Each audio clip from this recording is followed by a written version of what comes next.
मेरे प्यारे देशवासियों, मैं आपको एक ऑडियो सुनाता हूं। हेलो। सर नमस्ते सर। नमस्ते। सर बोलिए सर। देखिए, ये जो आपने एफआईआर नंबर मुझे सेंड किया है, इस नंबर के खिलाफ 17 कंप्लेंट्स हमारे पास। आप ये नंबर यूज कर रहे हैं? मैंने नहीं यूज करता हूँ सर। अभी कहाँ से बात कर रहे हो? Sir Karnataka sir. वो घर में हूँ सर। ओके, इसके लिए आप अपनी स्टेट में रिकॉर्ड करवाइए ताकि ये नंबर ब्लॉक कर दिया जाए, फ्यूचर में आपको कोई प्रॉब्लम ना हो। Okay, yes sir. अभी मैं आपको कनेक्ट कर रहा हूँ, ये आपका इन्वेस्टिगेशन ऑफिसर है। आप अपनी स्टेट में रिकॉर्ड करवाइए ताकि ये नंबर ब्लॉक कर दिया जाए। Okay, yes sir yes sir yes sir. अब बताइएगा मैं किसके साथ बात कर रहा हूँ। अपना आधार कार्ड मुझे शो कीजिएगा वेरीफाई करने के लिए, बताइएगा। सर मेरे पास अभी नहीं है sir Aadhaar card sir, please sir. Phone आपके फोन में है? नहीं सर। फोन में आधार कार्ड की पिक्चर नहीं है आपके पास? नहीं है सर। नंबर याद है आपको? सर नहीं है सर, नंबर भी याद नहीं है सर। हमने सिर्फ वेरीफाई करना है। ओके, वेरीफाई करने के लिए नहीं सर। आप डरिए ना, डरिए ना।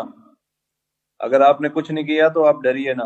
हाँ सर हाँ सर। अगर आपके पास आधार कार्ड है तो मुझे दिखा दीजिए वेरीफाई करने के नहीं लिए। सर नहीं सर, मैं गांव को आया था सर, घर में है सर। ओके,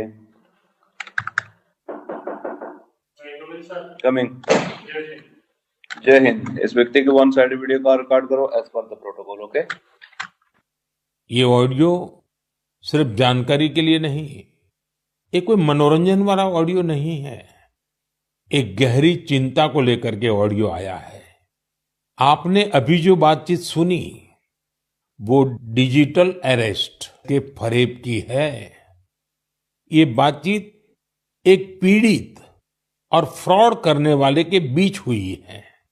डिजिटल अरेस्ट के फ्रॉड में फोन करने वाले कभी पुलिस, कभी सीबीआई, कभी नारकोटिक्स, कभी आरबीआई, ऐसे भांति भांति के लेबल लगाकर बनावटी अधिकारी बनकर बात करते हैं और बड़े कॉन्फिडेंस के साथ करते हैं। मुझे मन की बात के बहुत से श्रोताओं ने कहा कि इसकी चर्चा जरूर करनी चाहिए। आइए मैं आपको बताता हूं, ये फ्रॉड करने वाली गैंग काम कैसे करती है, ये खतरनाक खेल क्या है। आपको भी समझना बहुत जरूरी है, औरों को भी समझाना उतना ही आवश्यक है। पहला दांव, आपकी व्यक्तिगत जानकारी, वो सब जुटा करके रखते हैं। आप पिछले महीने गोवा गए थे, है ना? आपकी बेटी दिल्ली में पढ़ती है ना? वे आपके बारे में इतनी जानकारी जुटा कर रखते हैं कि आप दंग रह जाएंगे। दूसरा दांव, भय का माहौल पैदा करो। वर्दी, सरकारी दफ्तर का सेटअप, कानूनी धाराएं, वो आपको इतना डरा देंगे, फोन पर बातों बातों में आप सोच भी नहीं पाएंगे। और फिर उनका तीसरा दांव शुरू होता है। तीसरा दांव, समय का दबाव। अभी फैसला करना होगा, वरना आपको गिरफ्तार करना पड़ेगा। ये लोग पीड़ित पर इतना मनोवैज्ञानिक दबाव बना देते हैं कि वो सहम जाता है।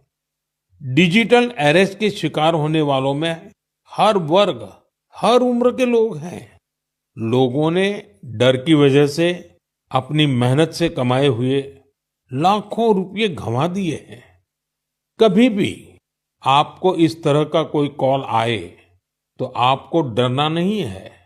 आपको पता होना चाहिए, कोई भी जांच एजेंसी फोन कॉल या वीडियो कॉल पर इस तरह पूछताछ कभी भी नहीं करती। मैं आपको डिजिटल सुरक्षा के 3 चरण बताता हूं। ये 3 चरण है: रुको, सोचो, एक्शन लो।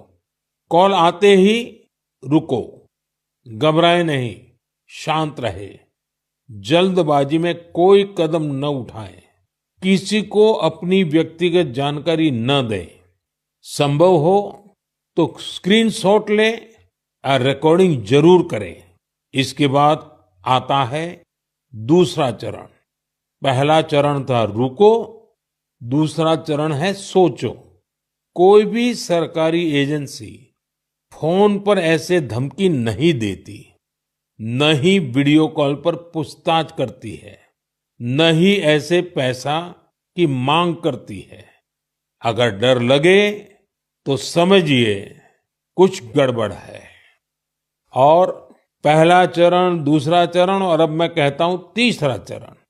पहले चरण में मैंने कहा रुको, दूसरे चरण में मैंने कहा सोचो, और तीसरा चरण कहता हूं एक्शन लो।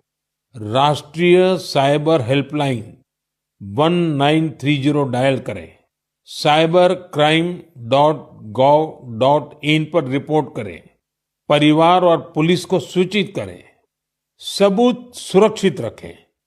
रुको, बाद में सोचो और फिर एक्शन लो।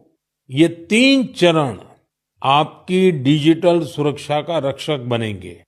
साथियों, मैं फिर कहूंगा, डिजिटल अरेस्ट जैसी कोई व्यवस्था कानून में नहीं है।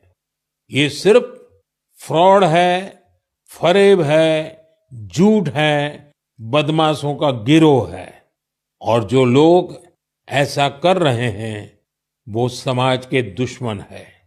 डिजिटल अरेस्ट के नाम पर जो फरेब चल रहा है उससे निपटने के लिए तमाम जांच एजेंसियां राज्य सरकारों के साथ मिलकर काम कर रही है।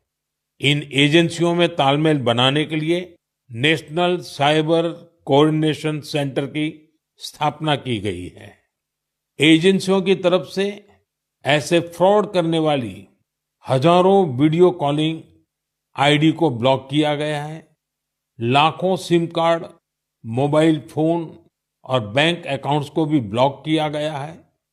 एजेंसियां अपना काम कर रही है, लेकिन डिजिटल अरेस्ट के नाम पर हो रहे स्कैम से बचने के लिए बहुत जरूरी है हर किसी की जागरूकता, हर नागरिक की जागरूकता। जो लोग भी इस तरह के साइबर फ्रॉड का शिकार होते हैं, उन्हें ज्यादा से ज्यादा लोगों को इसके बारे में बताना चाहिए।